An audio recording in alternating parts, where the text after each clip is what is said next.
My great fellow Americans, earlier today on the eve of the Thanksgiving holiday, two members of the National Guard serving in Washington, D.C. were shot at point-blank range in a monstrous ambush-style attack just steps away from the White House.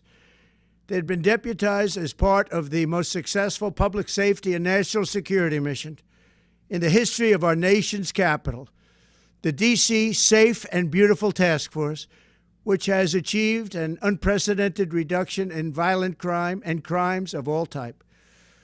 This heinous assault was an act of evil, an act of hatred, and an act of terror.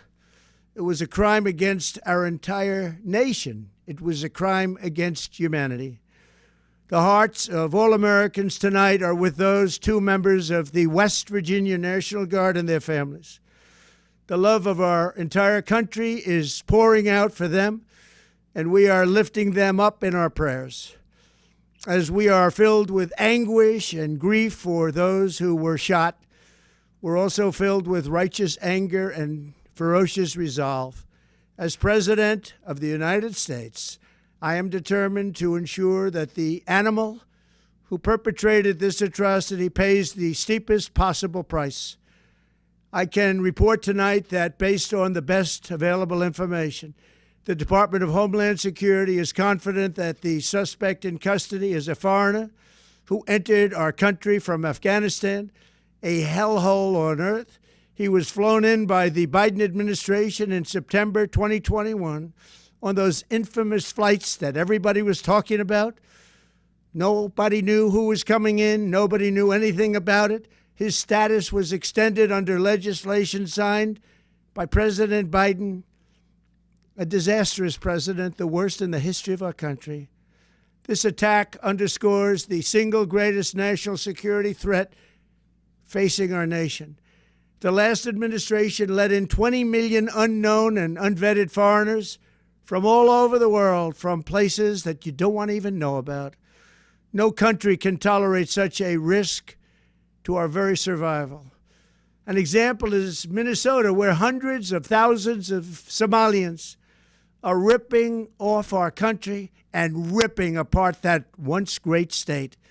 Billions of dollars are lost, and gangs of Somalians come from a country that doesn't even have a government, no laws, no water, no military, no nothing. As their representatives in our country preach to us about our Constitution and how our country is no good. We're not going to put up with these kind of assaults on law and order by people who shouldn't even be in our country.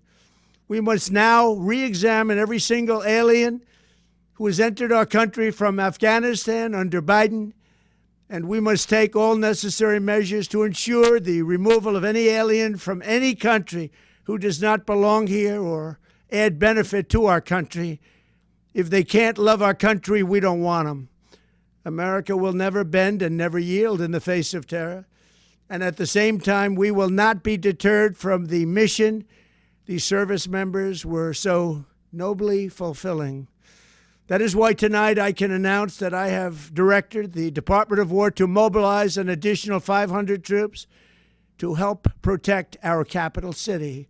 We will make America totally safe again, and we will bring the perpetrator of this barbaric attack to swift and certain justice if the bullets going in the opposite direction haven't already done that. During this time of the year, when we gather at home with loved ones, these two patriots were wearing the uniform of our country, patrolling the streets of our capital. They had taken a selfless oath to defend our nation against all enemies, foreign and domestic, and that is exactly what they were doing when they were gunned down in a savage attack. I want to express my extraordinary gratitude to every member of the United States military who is deployed tonight, at home and abroad. I also want to thank the Secret Service and the D.C. Metropolitan Police Department for their work today. This Thanksgiving, I ask every family to say a prayer for the two great heroes who were so horribly shot, and for their loved ones. Please say a prayer. May God bless them and comfort them, and may God bless and protect the United States of America. Thank you and good night.